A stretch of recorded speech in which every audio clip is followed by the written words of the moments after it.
Welcome back to another edition of Sheppard Speaks. I'm Brigadier General Kenyon Bell, commander of the 82nd Training Wing at Sheppard Air Force Base, and I'm here with our Command Chief, Chief Master Sergeant Dina Mosely. Today we have the opportunity to be out in Vandenberg, sunny California, visiting with the 381st Training Group. And so with us today is the commander of the 381st Training Group, Colonel David Rickards, Sir. And his group superintendent, Chief Master Sergeant Lance Power. And so it's a pretty significant opportunity for us to come out and talk about what's taking place here at Vandenberg, specific to the 381st Training Group. Absolutely, sir. And you know, Vandenberg has a special place in my heart because I spent 2 years here as the command chief before taking on the same role there at Sheppard Air Force Base at the 82nd Training Wing. So I'm super excited to be able to share this moment and be back here at Sheppard Air Force Base to welcome our mission partners back to the 82nd Training Wing. Our missile maintainers are back under the umbrella of Sheppard Air Force Base.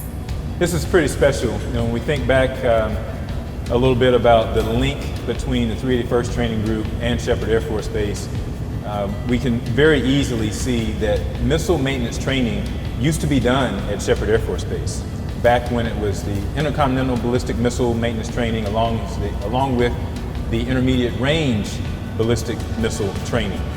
And so that was back in the 50s, almost all the way to the 80s. And then after it left Sheppard, it transferred out here to Vandenberg. Indeed, sir. So there's a lot for us to be able to unpack. Colonel Rickards, I think probably one of the first things that everyone is interested in knowing and understanding is, what is this mission out here that the 381st Training Group does? Well, yes, sir. It's pretty straightforward. We're charged with producing world-class nuclear warfighters on the operations side, so that's 13 Ns, and on the maintenance side as well, so that's 2 MOs and 21 mics. And not just for big missiles like the Minuteman III ICBM, but for smaller ones like you see arrayed behind us here, the air-launched cruise missile, maintenance for that as well. So it covers both officer and enlisted yes, sir.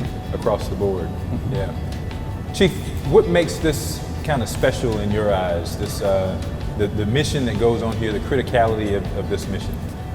It's one of the Air Force's, in our opinion, just one of the most important missions that our airmen get to do every single day.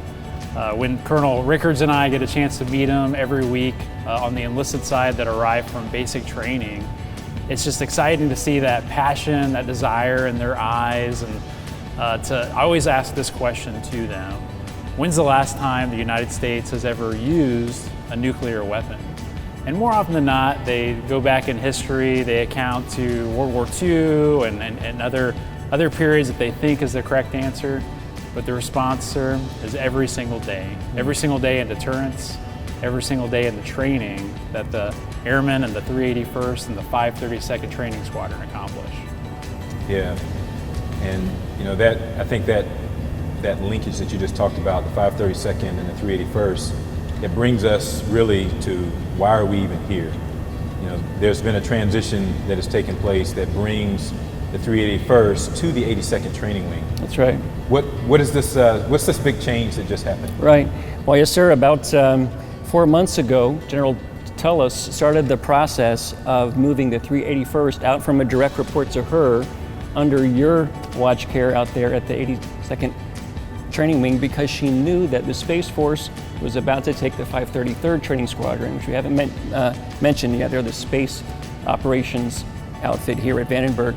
So the Space Force is going to take the 533rd and bring them under their umbrella in the Space Force. And then at that point, we would become a group that just was too small to continue as the way we had in the past. So we started the process of being transferred to you, which happened on the 7th of July. Right. And since then, it's been a good relationship. Right. So we're talking about the types of training that goes on here. Colonel Rickards, there's a lot. I mean, there are different shred outs. I've read the brochure. I've gone down through the mission brief. Can you just break it down for me? What types of training goes on here? Who comes through Vandenberg Air Force Base here in the 381st Training Group and goes out to the operational force? Yes, sir. It's the gateway for nuclear operations. It's the gateway for nuclear maintenance as well. And it's unique, not just the air-launched cruise missiles that you see behind you and the ICBMs that you see on static display.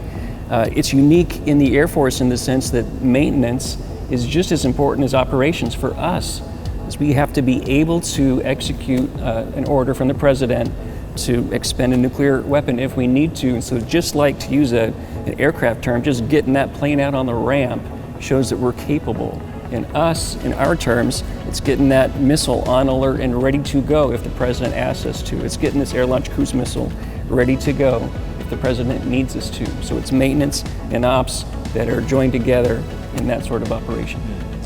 You know, Chief, the other thing is when we have geographically separated units, they are so tied in to the base where they're located. Right. And so here at Vandenberg, we really want to thank the installation commander and command chief, Colonel Mastelier and Chief Hogan, for taking care of our team here.